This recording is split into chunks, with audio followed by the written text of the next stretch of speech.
So మీకు ఈ unit 3లో నేషనల్ మూమెంట్కి సంబంధించి ఇది లాస్ట్ క్లాస్. నేషనల్ మూమెంట్ తర్వాత మీకు ఒకసారి యూనిట్ 3లో మెన్షన్ చేయబడినటువంటి ఒక అంశాలు చూడండి. ఇవి ఎక్కడా దొరకవు. ఈ పుస్తకంలో మాత్రమే మిగిలిన అంశాలు దొరుకుతాయి. నేషనల్ మూమెంట్ మనం చదువుకున్నాం కదా. ఈ బుక్లో మాత్రం మిగిలిన అంశాలు చాలా చాలా అథెంటిక్ రిసోర్స్గా పేర్కొనబడ్డాయి. ఈ ఒక్క పుస్తకంలో తప్ప ఎక్కడ దొరకదు అథెంటిక్ ఇన్ఫర్మేషన్. ఎవరైనా సరే ఇక్కడ నుంచి తీసుకుంటేనే అది సరైన కంటెంట్ అవుతుంది. ఒకసారి చూడండి, ముఖ్యంగా సోషలిస్టులు, కమ్యూనిస్టులు, anti zamindari and Kisan movements, తర్వాత నేషనల్ మూమెంట్లో ఉమెన్ రోల్ మరియు నాటక సంస్థల యొక్క పాత్ర, ఇలాంటి అంశాలు ఎక్స్క్లూజివ్గా ఈ బుక్లో చాలా బాగా వచ్చాయి. Justice Party and self respect movement are non Brahmin movement. Non Brahmin movement అయితే అద్భుతంగా ఉంది ఈ పుస్తకంలో. సో యూనిట్ 3లో నేషనల్ మూమెంట్కి సంబంధించి this is the last session. ఇది అయిపోయిన వెంటనే మిగిలిన అంశాలు ఒక్కొక్క అంశాన్ని రోజు 2 సెషన్లు, 2 or 3 తీసేసుకుంటే మీకు 2-3 డేస్లో యూనిట్ 3 అయిపోతుంది. సో యూనిట్ 4, యూనిట్ 5 చాలా చిన్నవి ఏపీ హిస్టరీలో. అవి త్వర త్వరగా ఫినిష్ చేస్తాయి. ఈ మంత్లో మీకు ఏపీ హిస్టరీ ఫినిష్ అయిపోతుంది. చూద్దాం ఫ్రెండ్స్, జాగ్రత్తగా చూద్దాము. So interesting. ఈ కాలంలో మనం క్విట్ ఇండియా ఉద్యమం గురించి చదువుకున్నాం. క్విట్ ఇండియా ఉద్యమం ముఖ్యంగా 1942లో చాలా పెద్ద ఎత్తునటువంటి ఉద్యమం దేశంలో మరియు ఆంధ్ర రాష్ట్రంలో. క్విట్ ఇండియా ఉద్యమంలో నాయకులందరినీ జైల్లో పెట్టేస్తారు. ఏ ఒక్క అగ్రనాయకుడిని కూడా బయట ఉంచారు. కేవలం ప్రజలే ముందుండి నడిపించినటువంటి ఉద్యమము క్విట్ ఇండియా ఉద్యమం అని చెప్పుకున్నాం. అందుకే దీన్ని లీడర్లెస్ మూమెంట్ అని కూడా పిలుస్తారని చెప్పుకున్నాం. దానికి సంబంధించి ఆంధ్రదేశంలో జరిగిన సంఘటనల గురించి మనం డిస్కస్ చేసాం. ఈరోజు ఏమైంది చూద్దాం. సో అందరినీ జైలులో పెట్టారు కదా. 1945లో అందరూ జైలు నుంచి రావటం స్టార్ట్ అవుతుంది. 1942లో కాంగ్రెస్కు సంబంధించినటువంటి అగ్రనాయకులందరినీ బంధించారు, ఏపీతో సహా. 1945లో వాళ్ళు వచ్చారు. దాదాపు 3 years పాటు వాళ్ళు జైళ్ళలో ఉన్నారు.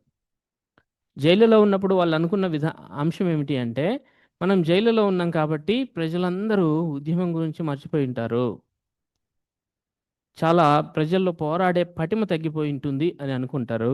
బయటకు వచ్చి చూస్తే మాత్రం సీన్ కంప్లీట్గా రివర్సల్గా ఉంటుంది. జైలు నుంచి నాయకులు బయటకు వచ్చేటప్పుడు పెద్ద ఎత్తున స్వాగతం పలకడంతో పాటు మరింత పోరాటానికి ప్రజలు సంసిద్ధత వ్యక్తం చేయడాన్ని చూసి నాయకులు ఆశ్చర్యపోతారు. సో అలాంటి సిచ్యువేషన్ ఏపీలో కూడా ఉంది. దానికి సంబంధించి కొంచెం ఇంపార్టెంట్ థింగ్స్, ముఖ్యంగా క్విట్ ఇండియా ఉద్యమ కాలంలో అరెస్ట్ అయ్యి బయటకు వచ్చినటువంటి ఒక ప్రముఖ వ్యక్తి ఎవరంటే వివి గిరి. వరాహగిరి వెంకటగిరి. వివి గిరి అప్పట్లో ఒరిస్సాలో గంజాం జిల్లా మన మద్రాస్ ప్రెసిడెన్సీలో ఉండేది. ఒరిస్సాలోని గంజాం జిల్లాకు చెందిన వ్యక్తి, బెర్హాంపూర్. ఆ గంజాం జిల్లా మద్రాస్ ప్రెసిడెన్సీలో ఉండేది కాబట్టి మన ఏపీ హిస్టరీలో భాగంగా చదువుకోవాలి. ఈయన జనవరి 2, 1945న విడుదలైనటువంటి ఒక ప్రముఖ వ్యక్తి మద్రాస్ ప్రెసిడెన్సీలో. ఎప్పుడు? జనవరి 2, 1945న విడుదలయ్యారు. విడుదలయ్యి వచ్చిన వెంటనే ఆయన ఇచ్చినటువంటి స్టేట్మెంట్ గురించి ఎగ్జామ్స్లో అడిగేందుకు ఆస్కారం ఉంది. చూసి ఉత్సాహపడిపోతుంటే ప్రజలు చాలా ఉత్సాహంగా ఉన్నారు కదా. ఆయన ఇచ్చినటువంటి స్టేట్మెంట్ ఏంటి చూడండి. ఇక మీరు భారతీయులను మభ్యపెట్టలేరు. ఇప్పటిదాకా మీరు మమ్మల్ని మభ్యపెడుతూ వచ్చారు. అది ఇస్తాం, ఇది ఇస్తాం, అది తీసుకోండి, ఇది తీసుకోండి, ఆఫర్స్ ఇచ్చారు. మాకు అలాంటి ఆఫర్స్ వచ్చు. మీరు ఇచ్చే ఆఫర్స్ ఎలాంటివి అంటే మట్టి గుర్రపు పథకాలు లాంటివి, క్లే హార్స్ స్కీమ్స్ లాంటివి అంటాడు. ఈ పదము ఎవరన్నారని అడగవచ్చు. క్లే హార్స్ స్కీమ్స్ మీరు ఇచ్చే ఆఫర్స్ అంటున్నాడు. మట్టి గుర్రం ఎట్లా ఉంటుంది? చూడటానికి భలే ఉంటుంది, కానీ ఆ గుర్రం పైకి ఎక్కి తోలగలరా? నిజం గుర్రం లాంటిదా అది? సేమ్ మీరు ఇచ్చే ఆఫర్స్ కూడా అలాంటివే. మమ్మల్ని మభ్యపెట్టడానికి ప్రయత్నం చేయొద్దు అని చెప్తాడు. లేదా డెఫర్డ్ హోప్స్ కూడా మాకు వద్దు, అదిగో చేద్దాం, ఇదిగో చూద్దామని కూడా చెప్పొద్దు అని చెప్తాడు. అండ్ మేము కూడా మీతో సమానత్వమే, మేము కూడా మీతో సమానులమే.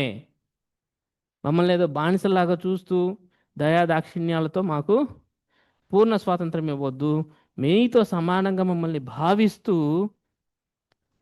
మాకు స్వాతంత్రం ఇవ్వాలి, మా స్నేహాన్ని కూడా మీరు అలా పొందాలి. ట్రీటీ అలయన్స్ అనే పదం వచ్చిన, డిఫర్డ్ హోప్స్ అనే పదం వచ్చిన, క్లే హార్స్ స్కీమ్స్ అనే పదం వచ్చిన, అవి ఎవరు వ్యాఖ్యానించినటువంటి పదాలుగా మీరు గుర్తించాలి.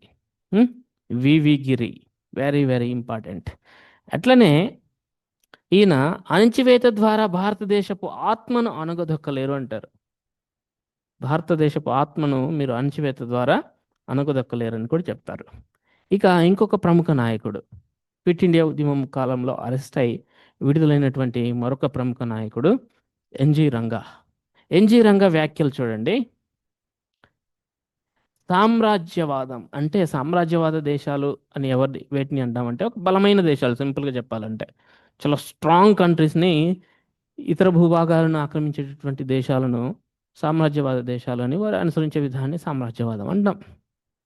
అండ్ ఫ్యాసిజం, ఇల్లు సైకోలు అనమాట. ఆ రెండింటికి వ్యతిరేకంగా జరుగుతున్న పోరాటంలో భారతదేశం, ఆ రెండింటికి వ్యతిరేకంగా ప్రపంచంలో చాలా దేశాలు మాలాగే పోరాడుతున్నాయి, వాటికి లీడర్ లాంటి దేశం భారతదేశం అని చెప్తారు ఆయన.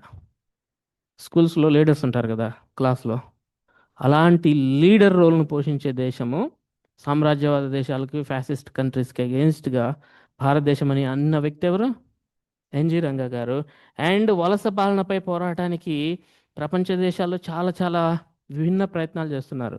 కొంతమంది ఫ్యాసిజం, కొంతమంది ఇంకో రకమైన పోరాటాలు చేస్తూ ఉన్నారు, కానీ గాంధీ మార్గాన్ని మించిన మార్గం లేదని కూడా చెప్తారు ఆయన. ఓకేనా? ఈ రెండు స్టేట్మెంట్స్ దయచేసి గుర్తుపెట్టి, రెండే ఎక్కువ చెప్పను నేను. ఒకటి వివి గిరి, రెండోది ఎన్జి రంగా గారు చేసినటువంటి వ్యాఖ్యలు మాత్రం గుర్తుపెట్టుకోండి క్విట్ ఇండియా ఉద్యమ సందర్భంగా. అయితే ఎన్జి రంగా గారు ఈ వ్యాఖ్యలు చేసినటువంటి సభ మచిలీపట్నం సభ.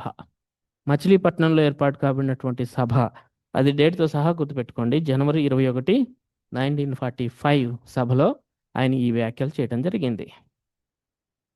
And this is going to be very important.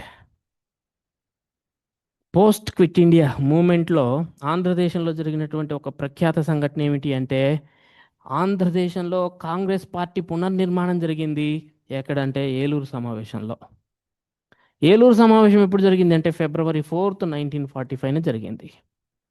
అప్పటి వరకు ఉన్నటువంటి ఒక కమిటీ, దాన్ని పాత ప్రావిన్షియల్ కమిటీ అనుకోండి, కాంగ్రెస్ పార్టీకి సంబంధించినటువంటి కమిటీ, రాష్ట్రంలో ప్రత్యేక కాంగ్రెస్ కమిటీ అనేది 1917 ఐఎన్సి సమావేశంలో ఆమోదించబడి 18 నుంచి వచ్చేస్తుంది. అది డేట్తో సహా మళ్ళీ మనం ఆంధ్రోద్యమంలో చెప్పుకుందాం. ఆ కమిటీ స్థానంలో ఆంధ్ర ప్రొవిన్షియల్ కాంగ్రెస్ అసెంబ్లీని ఏర్పాటు చేస్తారు. ఎందుకు సార్ ఇదంటే, కాంగ్రెస్ని బ్యాన్ చేస్తారు క్విట్ ఇండియా ఉద్యమం తర్వాత. సో ఆ ప్రొవిన్షియల్ కమిటీ స్థానంలో కొత్త కాంగ్రెస్ అసెంబ్లీని ఏర్పాటు చేయడం జరిగింది. సో మొత్తం మీద ఆంధ్ర ప్రొవిన్షియల్ కాంగ్రెస్ అసెంబ్లీని ఎప్పుడు ఏర్పాటు చేశారంటే ఫిబ్రవరి 4, 1945. ఎప్పుడు, ఏ సమావేశంలో అంటే ఏలూరు సమావేశంలో. ఇదే ఏలూరు సమావేశంలో కమ్యూనిస్టులను బహిష్కరించారు. కమ్యూనిస్టులను బహిష్కరించాలి అని చెప్పేసి నిర్ణయం తీసుకుంటారు, దూరంగా ఉంచాలని ఫస్ట్ నిర్ణయం తీసుకుంటారు. ఎందుకంటే కమ్యూనిస్టులు క్విట్ ఇండియా ఉద్యమ కాలంలో బ్రిటిష్ ప్రభుత్వానికి మద్దతు ఇస్తారు. ఓకేనా? అందుకని కమ్యూనిస్టులను క్విట్ ఇండియా ఉద్యమ సమయంలో బ్రిటిష్ వారికి సహకరించిన కారణంగా కమ్యూనిస్టులను కాంగ్రెస్ నుంచి దూరం పెట్టాలని ఏ సమావేశంలో నిర్ణయం తీసుకోవడం జరిగింది? ఏలూరు సభ సమావేశంలో. 1945 నవంబర్ నుంచి కమ్యూనిస్టులను కాంగ్రెస్ నుంచి పూర్తిగా బహిష్కరిస్తారు. రైట్. ఇక తర్వాత గాంధీజీ 1944 మేలోనే విడుదలవుతారు, ఆరోగ్య కారణాల రీత్యా. 1945 వరకు ఉండరు ఆయన జైల్లో. వచ్చేసిన తర్వాత నిర్మాణాత్మక కార్యక్రమాలను బలోపేతం చేయడానికి మళ్ళీ పిలుపునిస్తారు. సో క్షేత్రస్థాయిలో చాలా పనులు చేయాలి, భాషను ముఖ్యంగా ఖద్దరు ప్రచారాన్ని, హిందీ ఉర్దూ భాషల సమన్వయాన్ని ప్రోత్సహించాలి అంటారు. ఇంకా రైతులకు, హరిజనులకు, విద్యార్థులకు మేలు చేసేలాగా సబ్ కమిటీలు ఏర్పాటు చేయాలి, ప్రత్యేక సబ్ కమిటీలు ప్రతి ఒక్క వర్గానికి. క్షేత్రస్థాయిలో కాంగ్రెస్కు సంబంధించినటువంటి కమిటీలు ఏర్పాటు చేయాలని, అట్లనే ఖద్దరు ఉత్పత్తి, అంటరానితన నివారణ, గ్రామీణ పరిశ్రమల అభివృద్ధిపై దృష్టి సారించాలని గాంధీజీ అగైన్ ప్లాన్ చేస్తూ ఉన్న సమయం 1944. రైట్. సరే అట్లా అది